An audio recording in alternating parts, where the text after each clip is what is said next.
একটা ছোট্ট ঘটনা। আমি হজে গিয়ে বইটা কিনেছিলাম, আরবের এক পুলিশের জীবনী। সে তার পুলিশের চাকরি করতে গিয়ে জীবনে যে যে ঘটনাগুলি তাকে তার হৃদয়ের দাগ কেটেছে, এমন কিছু ঘটনা সে জানিয়েছে। তার ডিউটি ছিল এক পুলিশ।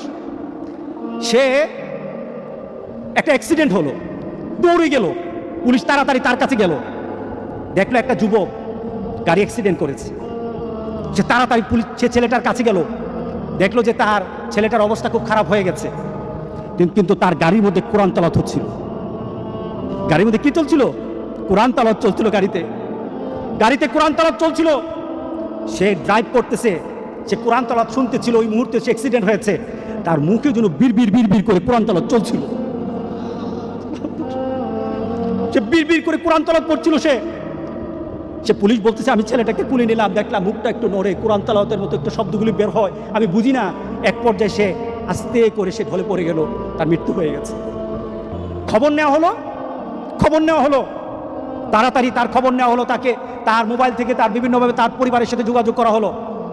যোগাযোগ করে সে জানা গেল এই ছেলেটা প্রতি বৃহস্পতিবার তার দাদির কাছে যেত। তার দাদি আছে গ্রামের বাড়িতে, 200 মাইল ড্রাইভ করে দাদির কাছে যেত।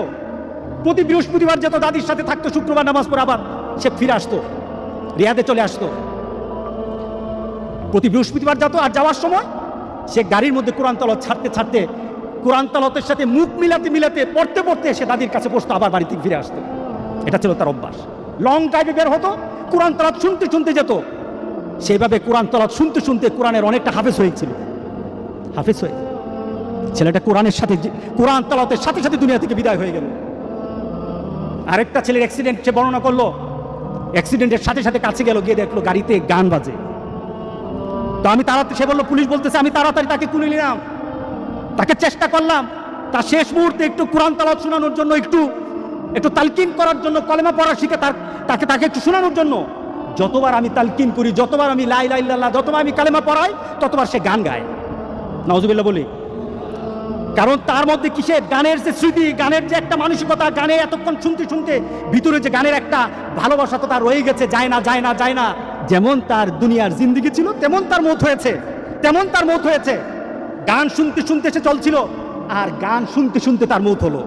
এবার বলেন তো দেখি, তাকে কাল হাসুরের দিন কি কোরআন তেলাওয়াত অবস্থা উঠবে নাকি গান অবস্থা উঠবে? বলেন। তুমি জানো না তোমার মৌত কখন, পৃথিবীর কেউ জানে না তার মৌত কখন। সুতরাং তোমার মৌতটা যেন এমন না হয়, মৌতের পরে এমন রেকর্ড তোমার দুনিয়াতে থাকবে যে রেকর্ডের কারণে তুমি কবরে শুয়ে গুনাহ পাবা, এমন রেকর্ড যেন তোমাদের না থাকে।